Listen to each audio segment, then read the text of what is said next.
Let's now go on with our exercise. In this last movie, we shall take the picture of our final scene.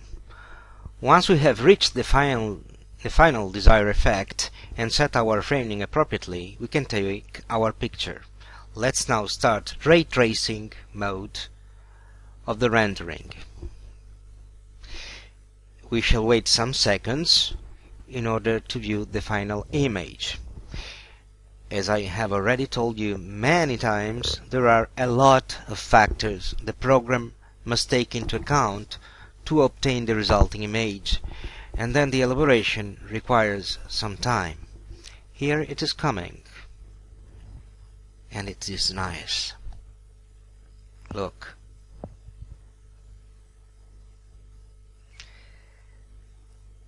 Here it is.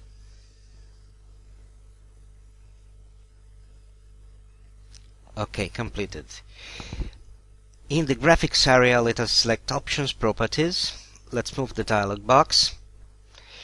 From System Options Rendering, let us choose that our view be created inside a file rather than in ThinkDesign. Look at the options. Let's go on by properly setting it. The resolution of this file must be well proportioned, both in width and height, to the sizes of the window. If we know the resolution of our screen, we might try to accomplish this rendering in full screen mode, and then we shall set its exact resolution. Now let us click on Save. In the Save as Type drop-down list, we can choose the file type, BMP, JPG, TIFF or others. We shall select JPG and we'll insert the image name. We shall assign the name Photos. Let us save it. Should we create some more images, this one will not be rewritten, but an index will be added to the file name so that we might have Photos 1, Photos 2 in order to preserve the already existing one. Since rendering final gathering requires a meaningful longer time than the rendering preview, let's now load a model in which we have inserted some pictures already taken and relative to different framings.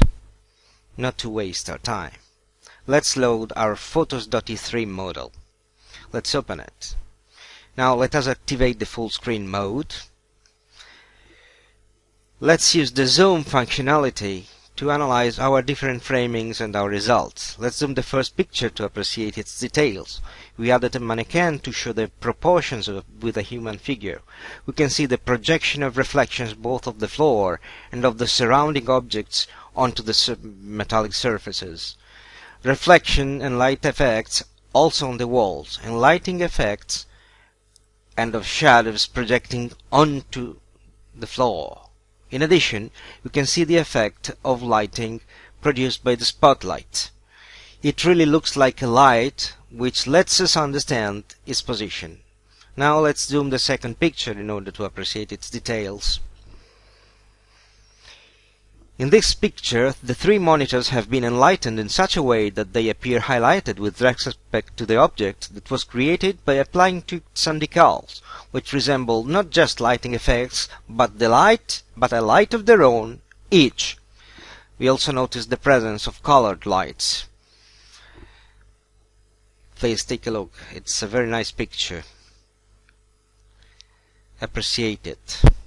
It's another picture for which we can say wow. Let's now zoom the last picture in order to appreciate its details. This is a front image in which the lighting effect of the car lights can be very well appreciated. Furthermore, we can notice a different light spreading mode set to a major decay, while the minor one is already fading out and the borders appear much less defined. Here we can observe the reflections of the surfaces and the lights which enlighten the car lights. Nice picture. With this we have ended the part about lighting, showing its main effects. There are also other light types that one can set, but all of them require a certain skill and accuracy in order to well define the desired effect on the final result. We close our Photos model. We save it. This is the final result of our exercise. To finish the exercise, let us close the model.